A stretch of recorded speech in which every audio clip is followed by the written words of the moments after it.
అపరోక్ష జ్ఞానం.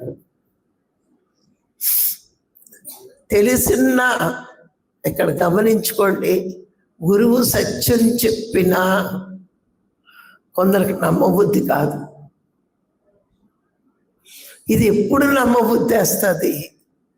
మనం విచారణతో గురువు చెప్పే ప్రతి మాటని విచారణ చేసి అవగాహన చేసుకున్నప్పుడు. నువ్వు దేహం కాదు ఆత్మవి అన్నాడు. నేను దెయ్యంలా కనబడుతుంటే నేను ఆత్మ అనుకుంటే ప్రపంచం మిథ్య, శరీరం మిథ్య, అన్నీ మిథ్యే కదా. మిథ్య అంటే లేవని కాదు, కొన్నాళ్ళు ఉండిపోయేవి. ప్రపంచమా మారిపోతుంది, నీ శరీరమా నశిస్తుంది, అందుకే అది మిథ్య అయింది. ఆత్మ నశించదు, నువ్వు ఆత్మవి, నశింపు లేని వాడివి నువ్వు. నశించేది అయితే శాశ్వతుడు, నీ శరీరం శాశ్వతంగా ఉండదు. ఇది నీకు ఎలా అర్థమవుతుంది? నువ్వు విచారణ చేసుకోవాలి.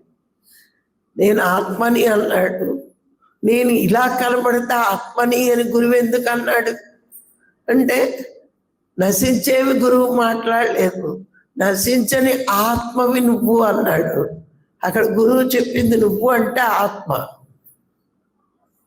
ఈ శరీరం ఒక తొడుగు లాంటిదే, కానీ దీనితో నీకు సాధనకు ఉపయోగం కానీ మిగతా ఆటలకు ఉపయోగం కాదు. శాశ్వతంగా పైకి వెళ్ళడానికి ఇదేం ఉపయోగం కాదు. కిందకు వచ్చినప్పుడు తెచ్చుకున్నావు, పైకి వెళ్ళేటప్పుడు వదిలి వెళ్ళిపోతావు, అంతే కదా. ముందు ఈ ఇల్లును తయారు చేస్తావు, అందులో నువ్వు ప్రవేశించావు.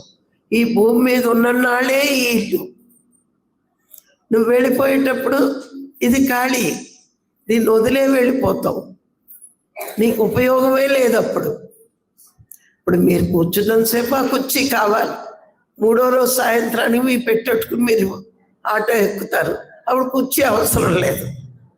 కుర్చీ నువ్వా అంటే కాదు.